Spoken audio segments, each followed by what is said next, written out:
Good afternoon and welcome to the Big Show. Big Show is brought to you every day. We come at you today we're at the Post-Gazette, but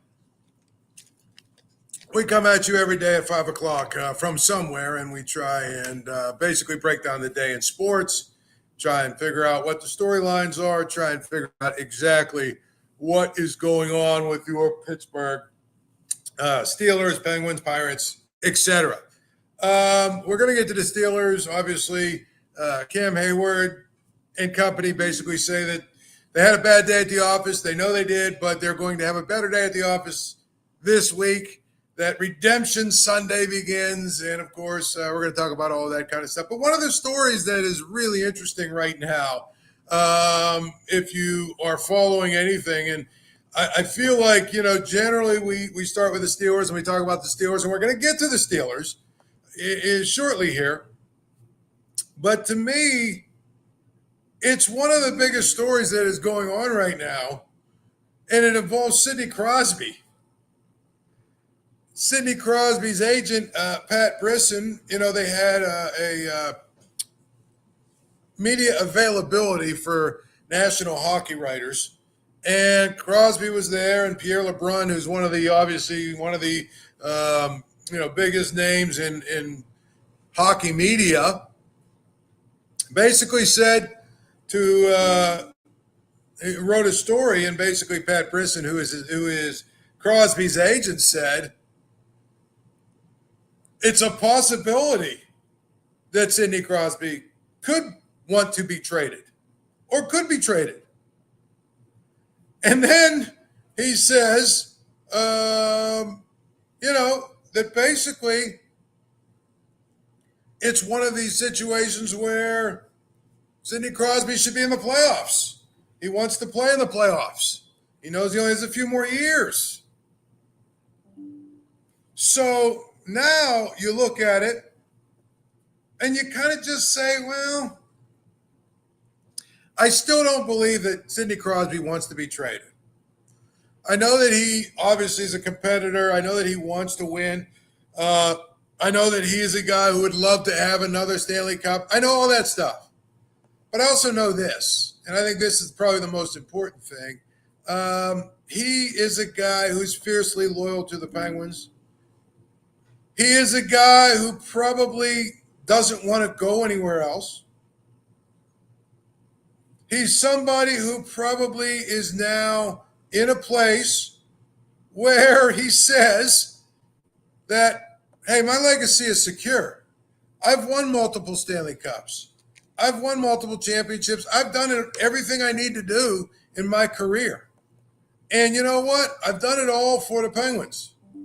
And because I've done it all for the Penguins, I would like to stay here and help them get back up on their feet and get back to a point where they're winning championships.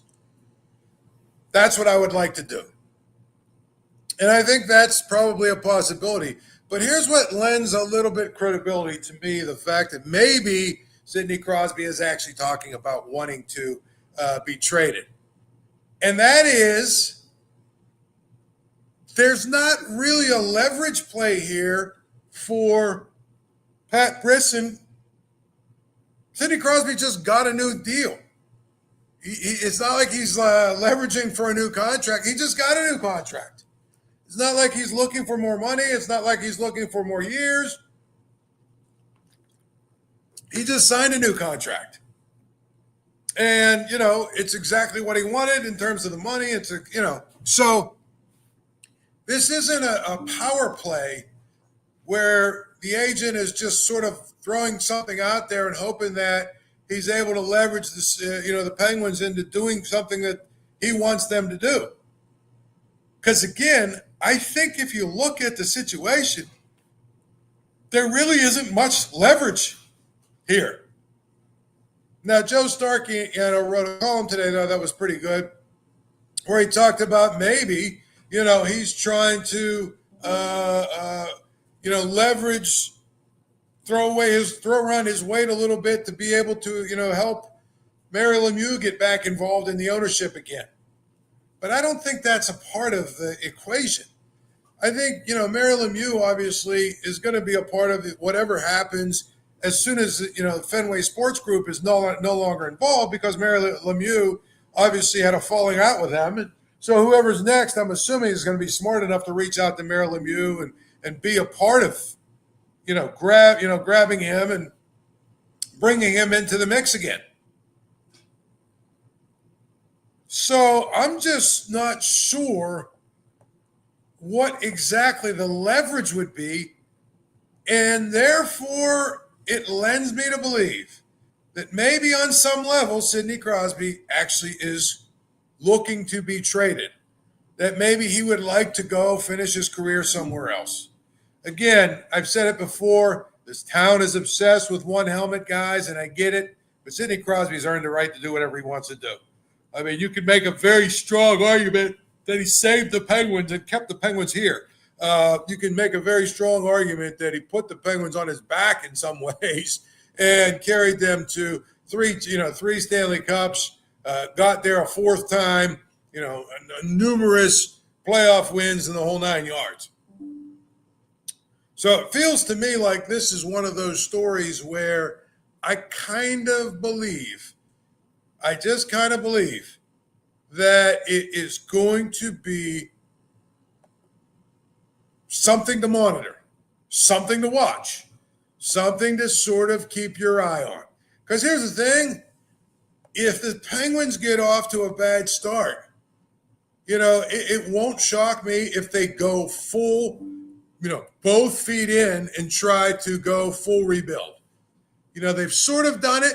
They've, acquired a bunch of picks. They've gone out and they've done a bunch of things to try and put themselves in position to get younger. They've added some younger players. I get all that, but they still are built around 4 or 5 of the guys that, are old. And so to me, they get off to a rough start. It won't shock me if Cal Dubas and company go to, Malkin, they go to Letang, they go to Carlson, they maybe even go to Rust, whoever, and basically say, listen, we know you guys all have no trade clauses, but guess what? What we're doing here and where we're at here is very simple.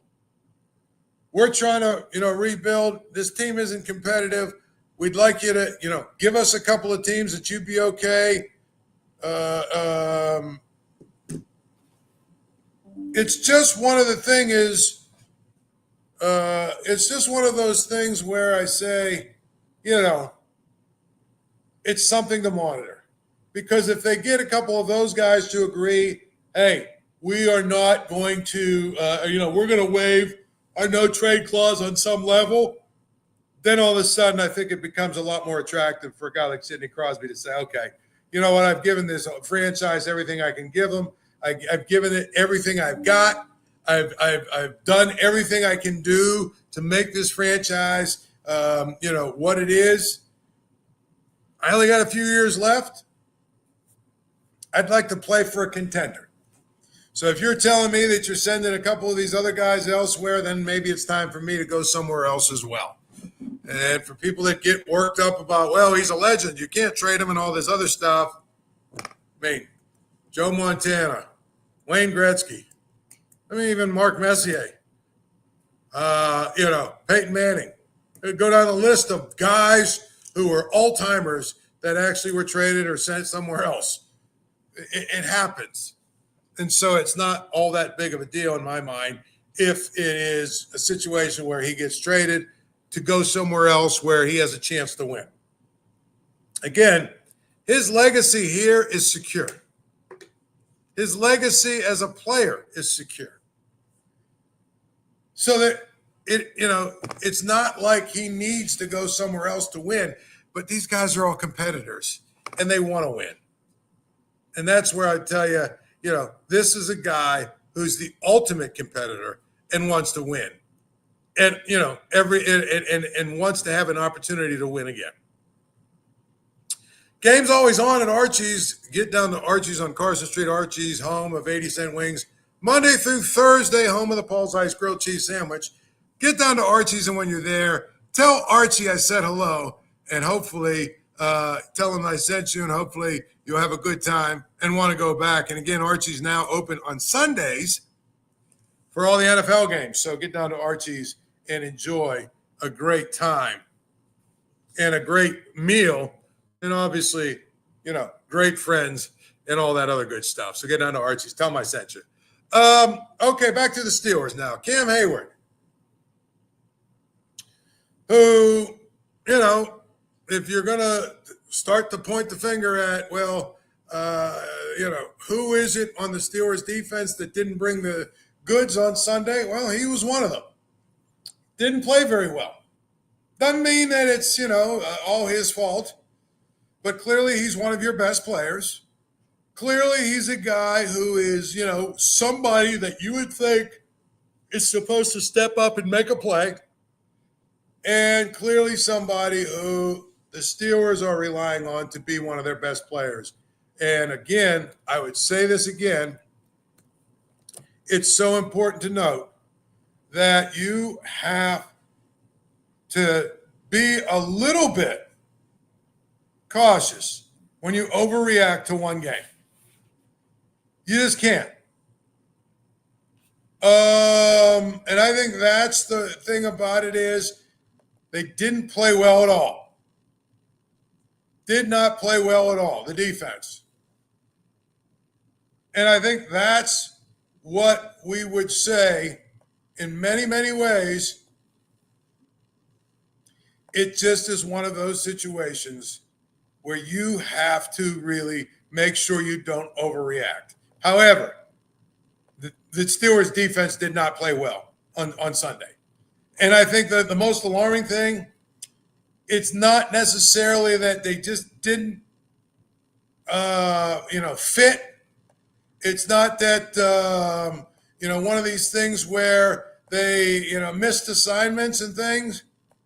What's alarming to me, okay, is the fact that they got physically dominated. Physically dominating. That's what happened. Honestly, they got physically dominated. And I think that's, to me, the biggest thing that you have to be a little bit worried about. They got their ass kicked up front. And so when you think about that, and you think about it in those terms, I'm sorry, that's where you have to say, boy, it's tough. It really is. It's tough to see maybe a path forward. It's tough to see that. They've got to get better because it's just kind of, you look at what they have up front. Clearly, Cam Heyward has to get better. Clearly, they have to be better up front, but I don't know that they have many solutions. I don't know that they necessarily have many other guys where you can say, well, they're going to be able to, plug this guy in or do this. Because, again, I think that the secondary played okay. I think Jalen Ramsey was fine. I know Darius Slay got, cooked for one touchdown, but for the most part, the secondary was fine. Even when Joey Porter got, banged up, I thought the secondary played well. The outside linebackers did what they did. I think, T.J. Watt and Alex Highsmith, they made a few plays. They did what they do well. But the five guys in the middle of that front seven, in many ways, were dominated. Again, could be a bad day at the office. But if it's a bad day at the office, it better get good in a hurry.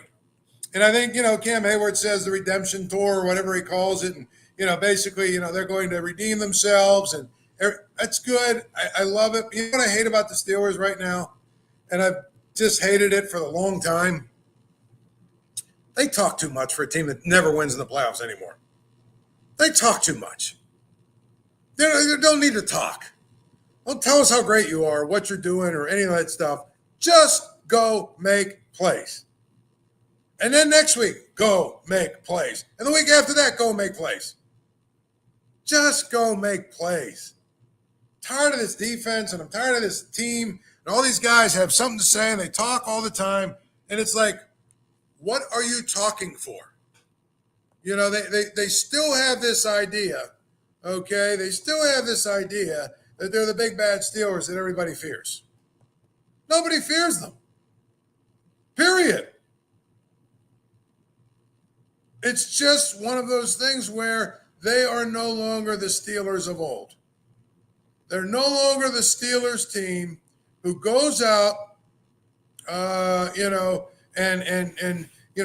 they have a 6 or 7 point advantage just because of their uniforms and their legacy and all that other stuff. They are not that. Really.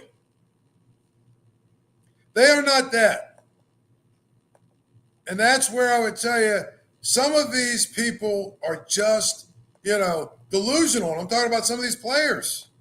But that's one of my biggest pet peeves right now with this Steelers team, is they talk too much for a team that never wins anymore. It's just really going to be, a long season if every time they have a bad name, if every time they have a bad game, right, we have to hear from these guys basically saying, well, we're going to have a redemption tour and all this other stuff. I just think, you know what? Stop talking. Stop talking. Period.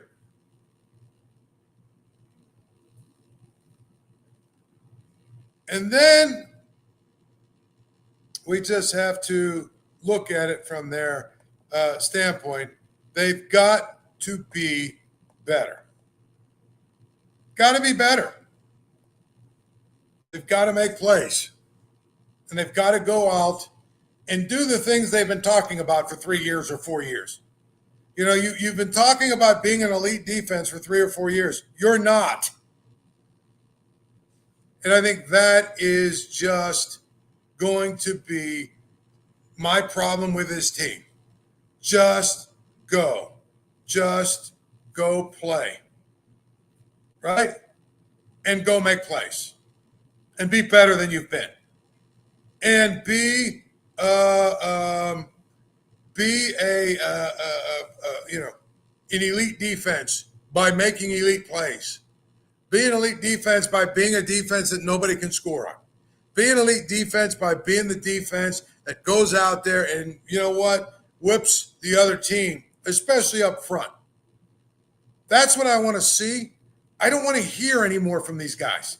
I don't want to hear about how this is an elite defense. I don't want to hear about how this defense could be historic. I don't want to hear about how, they're going to get everything together and pull it together and, this is a redemption tour and all this other stuff. I don't want to hear that anymore. It's done with me. Just done. And I think that it's just of these things where I don't understand why it keeps happening, where we have to listen to these guys make these bold statements when there's just not a whole lot of evidence that they should be making them. And here's the other thing I'll tell you, which is an incredible stat to me. Are you ready for this? This elite defense. Since week 13 of last year, Steelers have allowed 27.6 points per game. 27.6 points per game. So week 13 says 14, 15, 16, 17, 1. If you want to count and 6 games, 27.6 points per game. Does that sound like an elite defense? Does that sound like a defense that should be talking? That should be telling us what they're going to do? Nobody wants to hear that anymore. They just don't. Nobody wants to hear that anymore. And so, to me, you can do one of two things. Continue to talk, continue to tell what we're doing, or just go do it. Right? Just go do it. continue to talk, right? Or just basically go do it. I hope they go do it because I'm tired of hearing them talk. Are you having trouble finding the right people to hire? Tired of sorting through endless resumes? The future of hiring looks much brighter because ZipRecruiter lays tools and features help us speed up finding the right people for your roles. So you save valuable time, and now you can try ZipRecruiter for free at ZipRecruiter.com/audio. With ZipRecruiter's new advances, you can easily find and connect with qualified candidates in minutes. See a candidate you're really interested in, you can unlock their contact info instantly. Use ZipRecruiter and save time hiring. 4 out of 5 employers who post on ZipRecruiter get a quality candidate within the first day. And if you go to ZipRecruiter.com/audio right now, you can try it for free. Again, that's ZipRecruiter.com/audio. ZipRecruiter, the smartest way to hire. I think that, again, my problem with the Steelers defense these days is just they talk too much and they don't really perform anymore. Now, I'm saying you don't want to overreact to one game, and it is one game. So to me, I'm willing to say let's watch a couple more games and see what happens, but stop talking, And a number of these guys have just too much to say and not enough to, they don't make enough plays, period. And I think that's the problem. That's the problem. Honestly, it's just one of those things where I can't quite understand why we, sit here and basically say, and listen to this. It's now time for them to go make plays. Period. It's now time for them to go make plays. I read a story today, something about some nonsense about, not nonsense, but something about how Calvin Austin is, proven he's the number 2 receiver. Let's not go there either. It's one game. And quite frankly, I just feel like it's one game. Nothing I see in the first 3 or 4 weeks I'm going to overreact to. I think there are a few things that are pretty clear. And I think that was the biggest thing that, to me, is just like I don't necessarily think that we have to assign a whole lot about what went on in this game more than just I feel like the Steelers showed some good things. I think that Aaron Rodgers showed that he's still got something left. I feel like, there's something that is going on in terms of, this offense has a chance to be good if the tackles are good. But to try and read much more into that, I just don't necessarily think you need to do that. And the whole thing with Calvin Austin, he had a reasonably good game. He had a few good games last year. If he does it 5, 6, 7 weeks in a row, then we'll start to say, okay, that's where they're at. But he's got to do it 5, 6, 7 weeks in a row. That's what he's got to do. And so I feel like it's going to be important to realize that. And I feel like, each week, if he continues to do it, oh, yeah, absolutely. Then he's your guy. Then all of a sudden he's your second receiver and it makes sense and all that other stuff. But I would just hold it up a little bit, especially since it's week 1. Week 2, let's see what happens in week 2 and then week 3. But I get a kick out of all the overreaction. I mean, there's nothing that shows how silly overreaction can be than the watching social media during I think was it the Monday night game or the Sunday night game with the Vikings? I think it was a Monday night game with Vikings. In the first half, everybody was trying to come up with all of these hot takes about how J.J. McCarthy is clearly not an NFL quarterback. He's terrible. He can't make throws. He doesn't belong in the NFL. The Vikings, they stink because they, bet on him. They should go get Kirk Cousins, all this stuff. The first half of his first game as a starter, by the way. Second half comes around, he throws a pick six early on, and, it gets louder and louder and louder and louder and louder. And then after that, he dominates the game. They come all the way back and win. And there are people that now want to put him in Canton. You know what I mean? They want to put him in Canton. And it's like, well, wait a minute. How about we let this guy play 5, 6, 7 weeks, and then we decide what he really is? He had a really good quarter, right? Played really well for a quarter and a half. Let's see if he can build on that. But that's not what we do anymore, is it? We have to have a hot take. And so all of the people that were talking about him being the worst player ever, all of a sudden they went back into the bushes. Because now, you know what?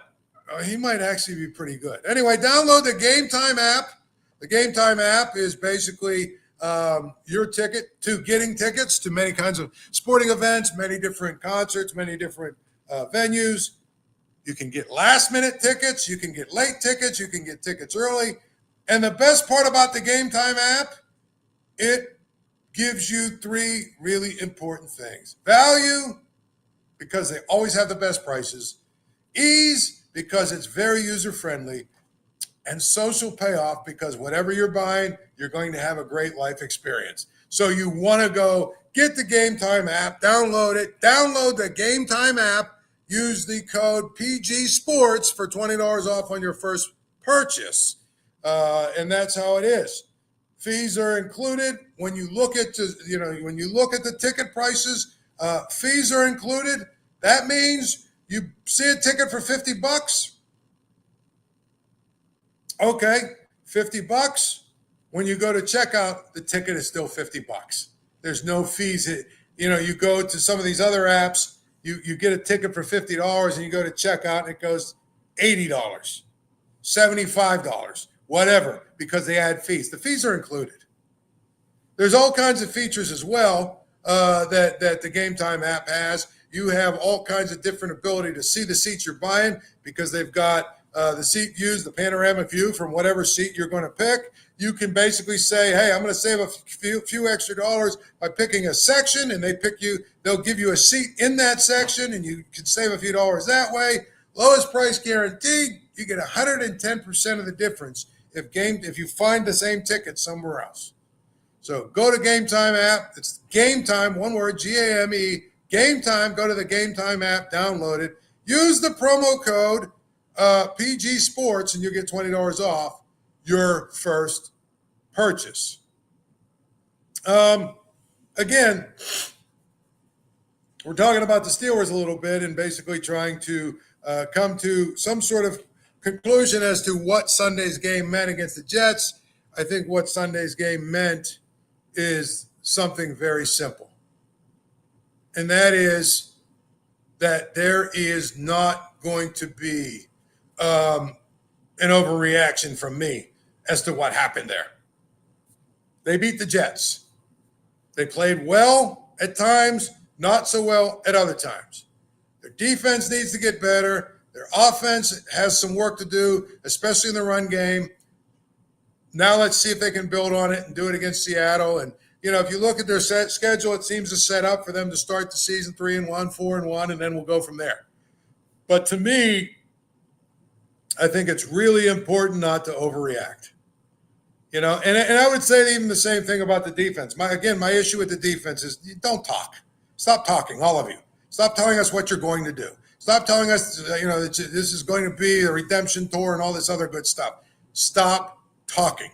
Go make plays. You want to be an elite defense. You want to be a great defense. You want to be a defense that, everybody talks about as one of the best in the league. Go make plays. The great defense, the elite defense that you want to be, does not give up 27 points a game for 6 games in a row like you have.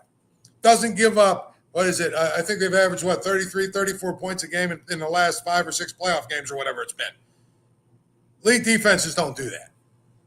Stop talking about being an elite defense and start making plays. And once you do that, then we'll listen to you again. Till then, we'll do it again tomorrow. Have a good day.